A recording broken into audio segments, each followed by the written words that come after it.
Hey, Tony Gasson here. Now, this is my second video headed home, so y'all got to forgive my hairline chalk right now.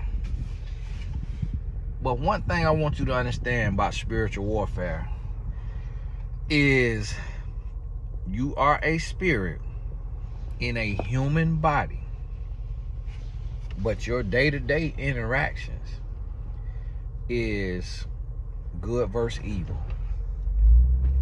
It's the Holy Spirit versus demonic spirits. And the sole goal of spiritual warfare from the adversary is to take you out of the rest and the peace and the comfort of the Holy Spirit, and to get you into a place that is the opposite of the fruits of the Spirit. So, for example, if you are angry with someone, upset, and you are spending time thinking about bad coming upon them, doing physical harm to them, something happening to them in whatever kind of way, you're not operating in the fruits of the Spirit. And I noticed this in my own life, how the adversary will go from one spiritual test to another. So if he can get you to be in lust or lasciviousness or fornication, sexual immorality, then boom, that's what he'll do. If he can't get you to be there, then he will want you to be in love with money, so that you are worshiping money instead of worshiping God. That's where we see a lot of our pastors are at right now, and may also be in lust as well. If he can't get you there, then he'll want to get you into a spirit of anger, or a spirit of fear, or a spirit of jealousy. When you think about the things that God asks us not to do, he asks us not to lie, not to steal, not to kill, not to covet, meaning to be jealous or envious. He asks us not to do these things. He asks us not to put any other God before him. That can be your job, that can be your lover, your car, your child, your parent, sibling. Don't put any other God before God. And that's what he asks us to do. That's what he asks us now. That's what he asks us. So, here we are,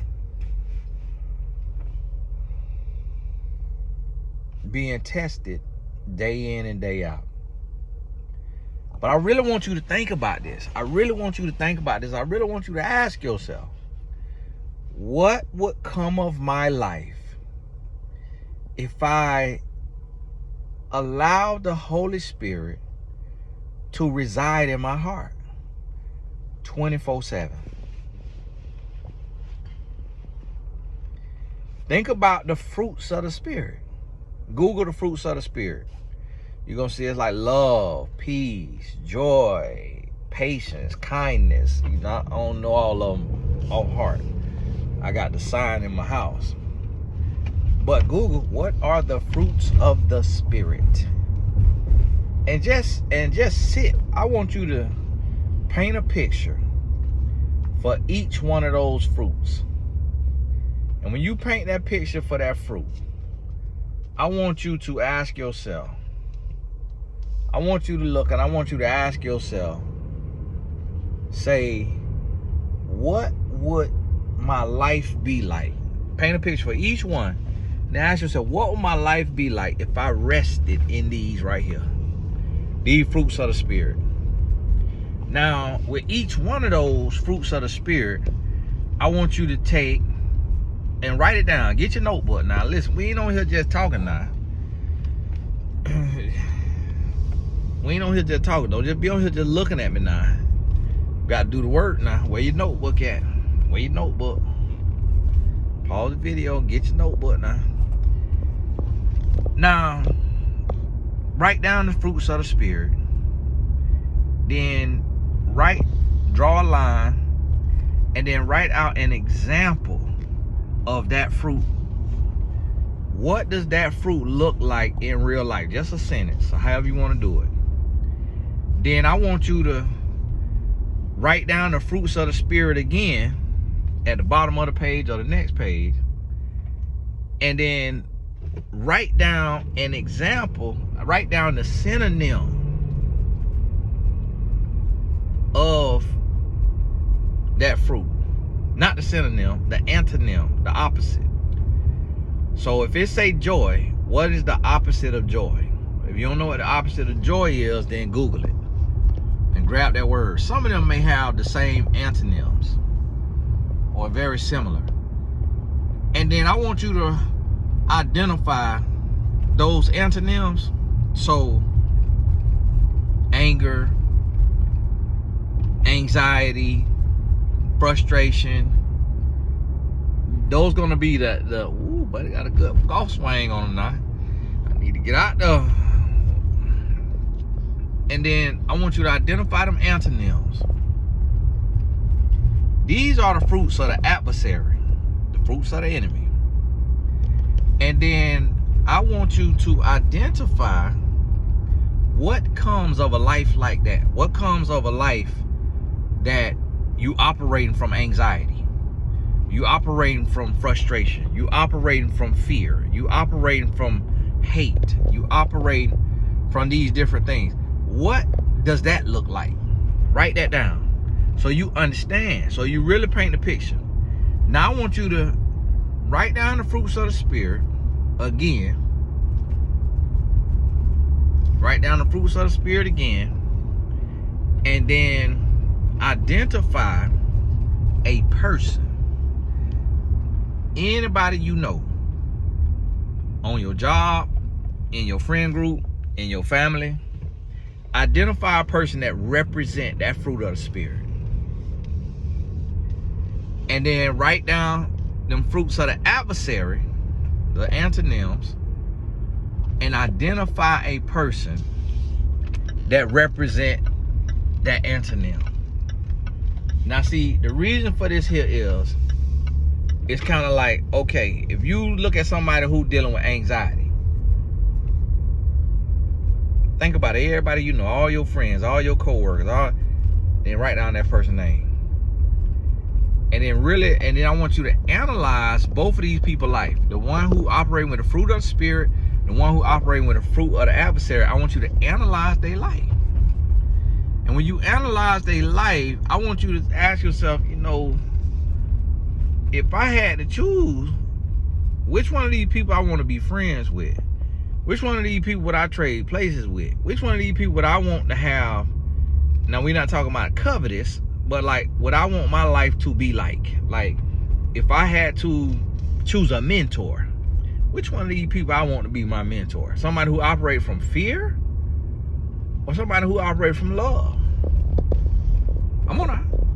So you got to really think about this. And as you think about this, you start to process, you start to realize, like, man, okay.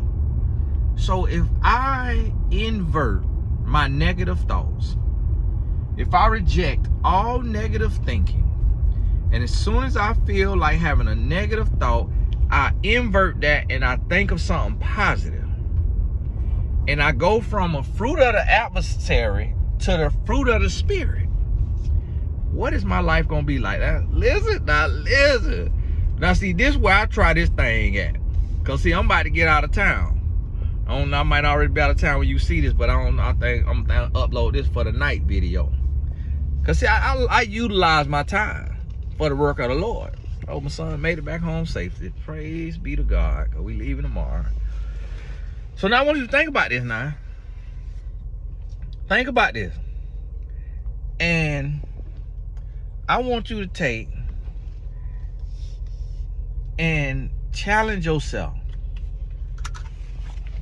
Now the challenge ain't really yours, because what you really doing here is you praying. You praying to God for the strength to walk with him. That's what you really doing. Now my phone might cut off here. I don't know, because I don't know if I got that. So you praying to God for the strength to walk with the fruits of the Spirit. Now, this is where I try that in my marriage. So I'm going on vacation with the family all week long. Even if my wife, somebody get on her nerves or something like that, I'm going to stay in the fruits of the Spirit. I'm going to be mindful every second of the day. Am I in the fruits of the Spirit? And I'm going to be so joyful and so peaceful and just so happy and so patient and so loving and so this and that. And I'm going to be in the fruits of the Spirit. And what's going to happen is it's going to make my sons happy. It's going to make my wife happy. It's going to make me happy. I'm going to be talking to people, shaking people's hand, meeting people, getting to know people, networking, all that right there. Business deal might come of it. New friend might come of it. New travel friends might come. You never know what'll happen. When you operating in the fruits of the Spirit, somebody might see you and say, man, I want you to be part of my business. Man, I ain't know you do that. Man, I want to talk to you about equity in my company. We going to $1 billion. You never know what can happen when you operate from the fruits of the Spirit. And I want you to think about it. You want to bless somebody who's smiling or somebody who's frowning. You want to hang out with somebody who's smiling or somebody who's frowning. You want to hire somebody who's smiling or somebody who's frowning. You want to work for somebody who's smiling or somebody who's frowning. You see what I mean? Fruits of the Spirit, fruits of the adversary. That's what you got to think about. You got to really ask yourself, which one am I operating from? Which one am I operating from? And sometimes you got to fake it till you make it. Meaning when you ain't feeling good, you still got to operate with the fruits of the Spirit. And it's going to open doors for you. It's going to change your life. You ain't got to be no pushover now. That don't mean you be a pushover. You still get to speak truth to power. But you do it peace, calm, love. Do the right thing. But hey, this Tony Gaston. God bless. Keep your head up. All the important links in the description. God bless you. Oh, you know what? It didn't cut off. I thought I was on Bluetooth. I thought it was going to cut off. So, hey, get that in your spirit now. And let it change your life. And we'll be in touch. God bless you.